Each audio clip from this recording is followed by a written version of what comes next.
Hello दोस्तों, नमस्ते। आप सबको स्वागत करती हूँ प्रतिछवि मेरी संस्कृति का माध्यम से।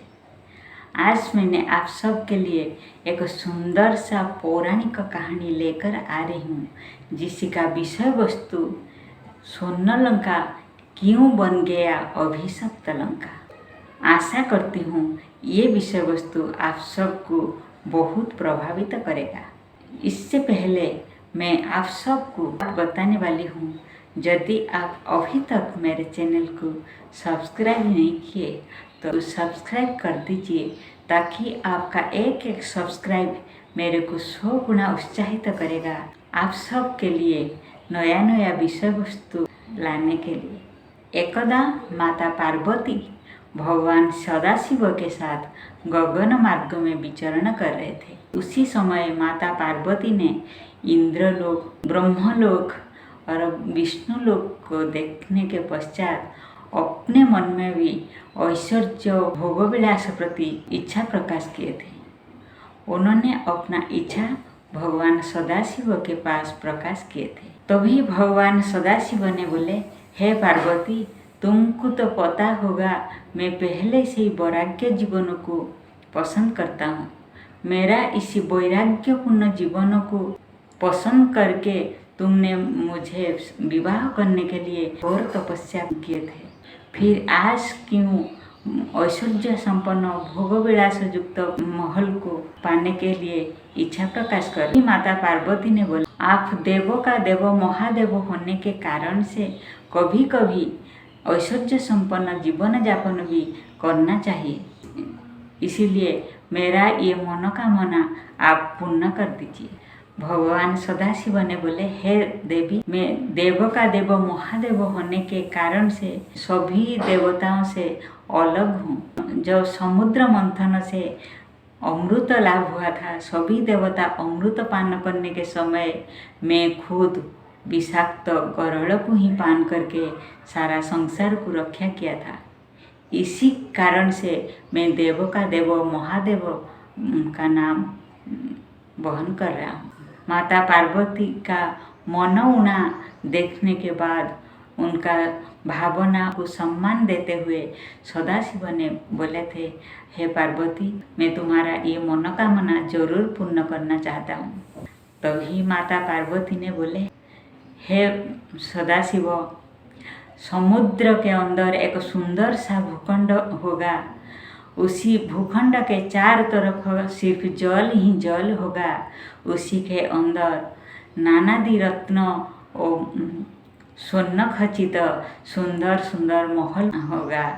उसी महल के अंदर आप और हम दोनों कुछ क्षण एकांत में वास करके उसी का सौंदर्य ऐश्वर्य को उपभोग करने के लिए इच्छा प्रकाश करता हूँ। आप मेरा ये इच्छा को पूर्ण कर दीजिए।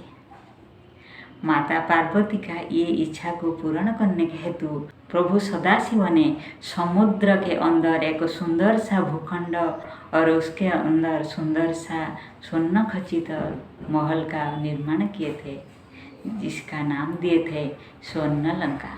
उसी भूखंड को देखने के पश्चात माता पार्वती ने आनंदित हो गए थे और सदाशिव को बोले थे, चलिए उसी महल में हम वास करेंगे।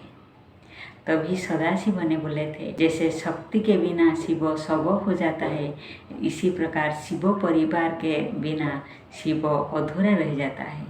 ये मैं अपना शिव परिवार को भी बुला देते हैं। ये नवनिर्मित महल में प्रवेश करने के पहले उसका प्रतिष्ठा करना जरूरी होता है।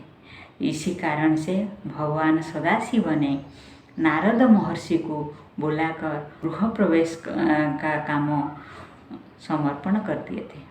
तभी नारद महर्षि ने विश्रवा ऋषि के पास पहुंचकर उनको निमंत्रित करके शिव का नवनिर्मित गृह प्रवेश कार्य कराने के लिए लेकर आए थे। उसी समय महर्षि विश्रवा का पत्नी कैकेयी उनके साथ आने के लिए जिद किया था और विश्रवा के साथ वो भी यज्ञ कार्य में पहुंच गया था। यज्ञ कार्य सुचारू रूप से चल रहा था। सभी यज्ञ कार्यर आनंद को उपभोग कर रहे थे, किंतु कैकेयी स्वर्णलंका का ऐश्वर्य संपन्न को देखते ही उसी को प्राप्त करने का लालसा अपने आप का मन में संचार कर रहा था। जब यज्ञ कार्य का समाप्त हुआ, सभी ने आशीर्वाद देके प्रस्थान करने के हेतु प्रयास किए। उसी समय महर्षि विश्रवा भी सदाशिव के पास अनुमति लेके जाने के लिए प्रस्तुत हो रहा था। तभी सदाशिव ने बोले, हे महर्षि, तुम मेरा गृह प्रवेश का यज्ञ कार्य सुचारू रूप से संपन्न किए, इसीलिए दक्षिणा लेकर जाना पड़ेगा। महर्षि विश्रवा ने बोले, हे प्रभु, आपका आशीर्वाद हमेशा मेरे ऊपर रहे, इससे बड़ा दक्षिणा मेरे लिए और क्या भी हो सकता है। तभी उनका पत्नी कैकेयी उनको पीछे से मंत्रणा देने लगा, हे स्वामी, आप दक्षिणा के स्वरूप स्वर्णलंका मांग लीजिए, नहीं तो मैं खुद स्वर्णलंका को मांग लूँगी। कैकेयी का कुप्ररचना में आकर महर्षि विश्रवा ने दक्षिणा के रूप में स्वर्णलंका मांग ली। आशुतोष भगवान शिव ने तो तुरंत ही तथास्तु बोल दिए, किंतु माँ पार्वती को ये बात मंजूर नहीं था। ये स्वर्णलंका भावना का प्रतीक था, उनका पसंद का महल था, इसलिए उन्होंने क्रोधित हो गए। बोले, हे लोभी ब्राह्मण, जिस घर में हमको प्रवेश करने के हेतु गृह प्रवेश का यज्ञ करने आए हो, उसी गृह को हमसे दक्षिणा के स्वरूप से छीनकर तुमने बहुत बड़ा पाप किया। अपना पत्नी का कुप्ररचना में आकर तुम मेरा भावना को मेरे से दूर करने चाहा, इसीलिए मैं तुमको ये अभिशाप दे रहा हूँ। ये लंका में तुम या तुम्हारा कोई भी संतान आनंद से कभी भी वास नहीं कर पाओगे और ये लंका में तुम्हारा वंश का विनाश हो जाएगा। माता पार्वती का ये अभिशाप सुनने के पश्चात महर्षि विश्रवा कैकेयी के साथ वहाँ से जाने के लिए प्रस्तुत हो गया। तभी नारद महर्षि ने उनको रोका और बोले, आप अभी कहाँ जा रहे हो महर्षि? दक्षिणा के स्वरूप तो ये लंका तुमने मांग लिया, अभी ये लंका तुम्हारा हो गया। अभी यहाँ से जाना हो तो हम सबको जाना पड़ेगा। माता पार्वती अपना शिव परिवार के साथ भगवान सदाशिव को लेकर वहाँ से चले गए और अन्य समस्त देवगण भी से चले गए। उसके पश्चात वही स्वर्णलंका अभिशप्त लंका में परिणत हो गया। ये विषय वस्तु आप सबको कैसे लगा, जरूर जनाइएगा।